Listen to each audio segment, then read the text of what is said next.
Hi class, today I'm going to be simply talking to you guys about amplitude and it will be relatively very easy and quick. Very sup- um, well, easy in general. But the amplitude is going to be the beginning of long arduous road of graphing what we call trigonometric functions. And amplitude is one of the easiest ones that we're going to have to be dealing with. So don't get so lax about it. But for today, you can take the questions and just understand how it changes the graph. Essentially what you're doing is you're either stretching it or you're condensing it by that specific amount, but that's going to be to the extent of what you're going to be doing here. So without further ado, let's start. Before we begin talking about amplitudes, we can always go back to the regular functions, polynomials, to see what the number essentially in the front of the graph is going to do. This is all talking about the topic of graph transformation in Algebra 2, in which you guys will be learning it next year. In graph transformations, you guys have what we call a vertical stretch, compression, moving left or right, up and down, those kind of things. Regular x squared, you will see that it starts from 0, 0, go to 1 to 1, and 2 to 4. So you will see this kind of parabola shape, and on the other end, you will see the exact same trend.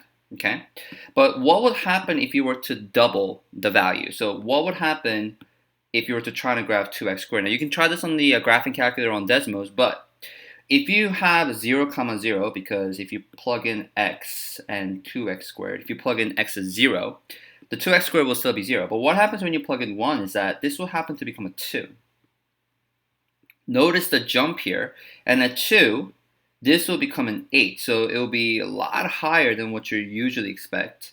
So you would see a trend that may look something like this. So we call this a vertical stretch because if you were to take this red line and think of this as sort of like a rubber band, if you will, and if you were to stretch it this way, okay, essentially have that and stretch it this way, what you're going to see is that that rubber band that may look like this, and if you stretch it this way, what do you think is going to happen? It's going to look like much more of like a, I don't know, flattened pancake shape, right?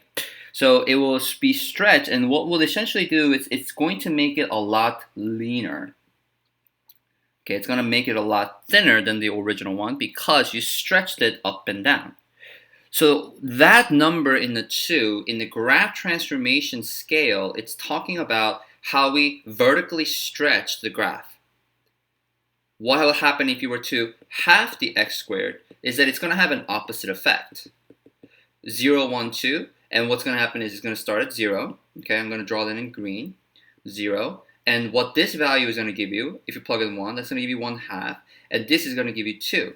So at 1, it's going to be at 1 half. At 2, it's going to be at 2. So the green line is going to look something like this. And it will be looking a lot flatter than the red line, the original graph. So this will be what we call a vertical compression, because if you were to not stretch it but to compress the red line inwards, what's going to happen is this rubber band, if you were to squeeze it inwards, and it's going to stretch it horizontally, right? So that means that it's going to get a lot wider in this direction.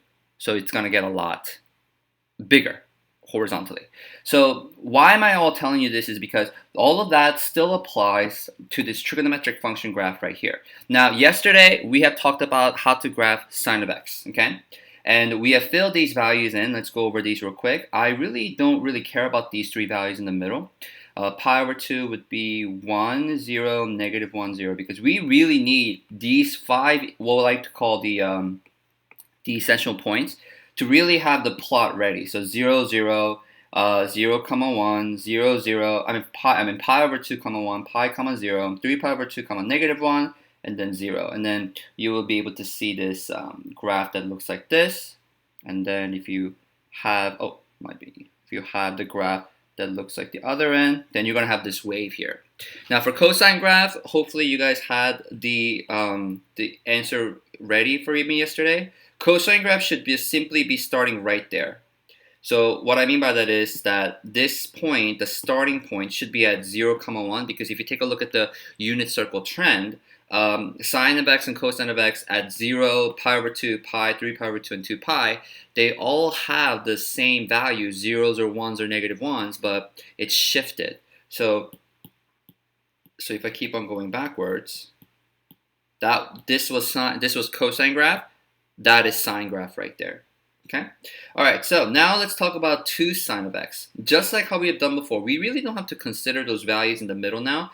2 sine of x. Let's take a look at the values there. So what I'm going to do is I'm simply going to take these values, and what I'm going to do is I'm just going to multiply by 2. So 0 times 2 is still 0, so all the zeros will still be zeros. But what happened is every ones will now become 2s, and every negative ones become a negative 2. So at 0, 0, to the red line, this one would be 2 sine of x. Okay, so at 0, it's going to be 0. Pi over 2 is going to be at 2, 0, negative 2, and then 0. So what we're going to see is we're going to see this graph that has the vertical stretch in which every highest point or lowest point will be stretched vertically in that direction, up and down. And you can clearly see that, just like how we are dealing with the parabola in the previous slide, how everything was stretched up and down. Well, if I had the other side, it would be probably stretched downwards too. This will have the same trend. And so if I were to do the other side, negative 2, 0, positive 2, 0, you will see this wave also that goes like this. So if I erase the original line, okay, this will be a graph of 2 sine of x. And if you were to use decimals on this as well, you can see clearly as to where this is going to go. So yesterday we had this 2 sine of x, right? And so we had this graph yesterday. Let's type in 2 sine of x.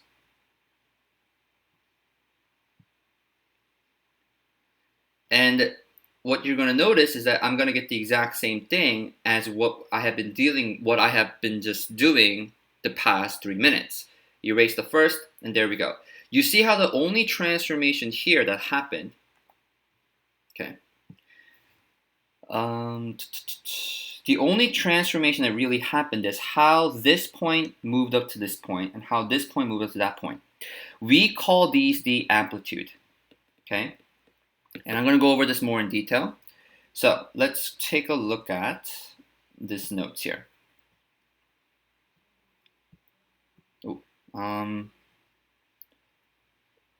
I'm going to show you guys this one. So this was the one I was working on yesterday. So the amplitude, okay? So the amplitude is going to be the number in the front, okay? And what's basically the definition of this means is this. What amplitude is a measurement of is the distance from the what we like to call the half line. In every sine and cosine wave, because it's a wave, it's going to have a line of symmetry right down at the center. And the measure of the distance from the center line to the highest point, or measure of the distance from the middle line to the lowest point, that's called the amplitude here. Not from the highest to lowest. If you want to do highest to lowest, just divide it by 2. That's going to be the amplitude. So vertical distance from top to the midline, or from bottom to the midline, that's called the amplitude. Half the distance from max and min, like I said. So when I ask you the amplitude of 2 sine of x, just like the one I had before, what's the amplitude? You just tell me it's a 2. Why? Well, because even if you were to just go back to it, the previous slide that I was showing you, you will clearly see that this number right there represents the distance from the midline that starts from here to the highest point, and that's 1, 2. You can see that clearly. If that's 3 sine of x, I bet you the amplitude will be 3. So to make the long story short, eventually what you're going to be asked to do is, if I give you a trigonometric graph function to graph, I'm going to ask you to solve for the amplitude. Well, you're not really essentially solving it. You're just telling me that the amplitude is just going to be 2. And that's it. Now, let's take a look at another graph transformation here. I would like you to take a look at the negative sine of x and see how that impacts the graph as well. What this negative sine of x is going to do is that in graph transformation scale, that is going to be your flipping. This is going to reflect across the x-axis. So in terms of graphing, I'm going to graph the original graph right here. This. So that's my original graph. And then I'm going to fill in the zeros. I'm going to skip this part, 1, 0, negative 1, 0. What's going to happen if it's a negative in the front? Well, that's all the zeros will still be zeros because multiplying that by a negative 1 will not change anything. Now this will turn out to be negative 1. This will turn out to be a positive 1. So every positive 1 becomes negative 1. And every negative 1 becomes positive 1. But all the other ones are still zeros. And that's erased. So the graph will look like this. Once you complete it, it's going to look like sort of like a DNA strand. And then it's going to look like that. So the red line indicates that it's going to be your negative sine of x. And you can see how if I were to take this, this black line here, I don't think I can do that, but if I were to take this black line here, okay, and if I were to reflect it across this x-axis, you will simply get the red line that you see as the negative sine of x. That's what the negative sign essentially is going to do in terms of graph transformation. And also in a graph transformation for polynomials, if that is x squared, then you know that negative x squared will look something like this because it reflects across x-axis. And that's what really essentially is happening. Okay, so for today's homework, what you're going to do is you're going to apply these two graphs and what I've been teaching you, and you're going to be applying here. Fill out the table and also please plot the graph for me, and also graph the following in terms of negative cosine of x. Now, in addition to that, I would like you guys, oh, this is a typo, that should be a negative cosine. In addition to that, what I would like you to do is, this is the one that's new. Try doing what's going to happen if I do 1/2 of cosine of x. What essentially that's going to do to the graph. So 1/2 cosine of x. You really don't have to graph these middle portions here. I'm going to skip those for you because it's really not necessary. So you have 3 questions to do. Number 1, graph 2 cosine of x. Number 2, graph negative cosine of x. Number 3, graph 1/2 cosine of x for today's questions. I will make the PDF file for you guys to have. The slides will also be available to you as from yesterday, but it's going to be slightly different because I kind of modified it. But whatever I upload for your Google Classroom assignments, that's what you're going to be working on. Okay. All right. Thank you, and have a good day.